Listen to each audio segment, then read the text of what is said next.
Can Nick Herbig be a hero for the Steelers in their must-win playoff game against the Buffalo Bills in Buffalo wildcard weekend? Let's find out.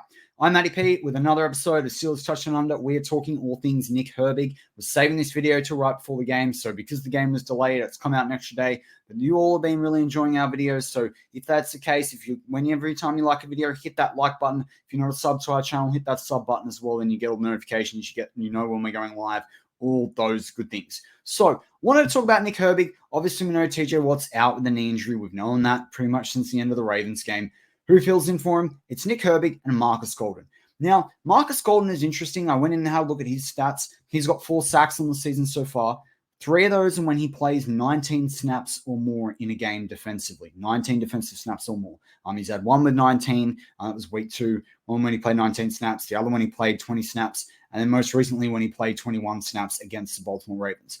But what about Nick Herbig, the 4th-round draft pick out of Wisconsin, who had a really good preseason game against the Buffalo Bills, who had that absolutely key sack on the couple of defensive snaps that he played against the Seahawks?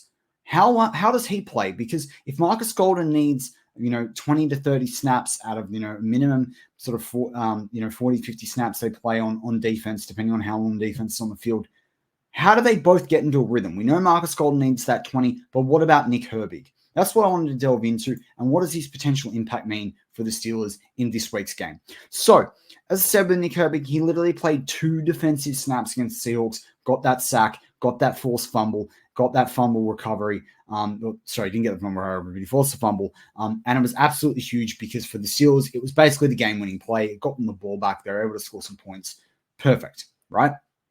But how's he gone? So his season high in terms of snaps was 45 snaps against the Patriots. The Steelers obviously had a lot going wrong at that time for them. That was 79% defensive snaps. So that's the most snaps he's played. In that, he had 5 solo tackles, 2 assisted tackles for 7 overall, plus 1 for a loss. So not too bad.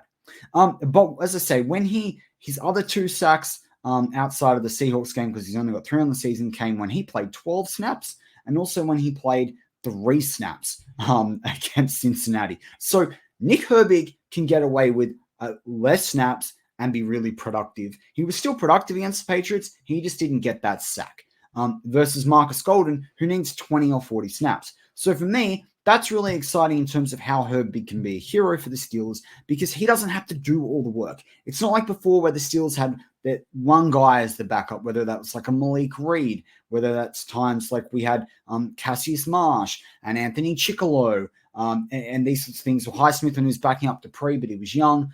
It's not that situation for the Steelers. The Steelers have 2 guys here that kind of do 2 things. They've got one guy that's like what we call like a super sub off the bench, and they've got the other guy, Markus Golden, who's that veteran who knows how to make those plays. Again, even without TJ Watt, and you cannot put past TJ Watt, Defensive Player of the Year, the alien, you can't replace that guy. But at least for the Steelers, they've got a proper rotation in there where they can still have 3 guys rotating through the defense. I think they'll drop Highsmith back into coverage a little bit. So I even think you may see sets where it's the 3 of them on the field, particularly when you've got tight ends. We know the weather's going to be an issue, but you've got tight ends in Dawson Knox, Dalton Kincaid. I do think, and bigger receiver like Gabe Davis, I do think you're going to see 3 of those guys on the field in certain packages at certain times. We'll see. Maybe I'm wrong on that one. But really, we've got this really cool opportunity between Herbig and Golden, and I think that's going to make a massive difference for the Steelers in this week's game. And for Herbig, gives him a chance to play a lot more snaps than what he's done on the season so far, and I think that's an exciting thing for the bloke because you're a rookie, you want to make an impact. 4th-round rookie, he probably was hoping to get drafted back into the 2nd, mid in the 3rd. He got drafted in the 4th, came to the right team in Steelers, a team very similar to the Wisconsin defense. He's learned a heap from TJ and Alex Highsmith. He's talked about that. It's obvious about that. He's going to be a lethal player in the years to come. I've talked about him. We did a reaction video, which we'll have out tomorrow after the Buffalo game, come win or lose. But the thing is, I've been able to talk about Herbig just as much as I've been able to talk about Jalen Warren almost, because Herbig's making splash plays and making a difference and contributing to this team. And now he gets a chance to sort of play more snaps. But as I say, it's not like it's a battle between you having to make a choice between Markus Golden and Nick Herbig. You're not even having to pick your poison. It's kind of a double hit from both sides. I did think one thing that was interesting about pass coverage, he's not really been targeted when he's been on the field. Now, that's due more to the snaps that he's played than anything else. He's only played 17% of the season's defensive snaps in games he's been available. He's only played 190 snaps. He's been targeted 4 times. He did allow 4 completions, 39 yards. He has missed. This is the other thing as well, which is interesting in terms of pass coverage. He has missed 12.9% of his tackles. That is quite high. But remember, teams look to overexpose that outside linebacker, and that makes a big difference as well. But Nick Herbig, 2 forced fumbles on the season, 1 fumble recovery, 3 sacks. Pretty cool for him. 3 quarterback hits, 5 tackles for a loss. That's a pretty solid season from a rookie drafted in the 4th round who has only been that as that 3rd or 4th guy on the depth chart. As I said, only played 17% of the defensive snaps.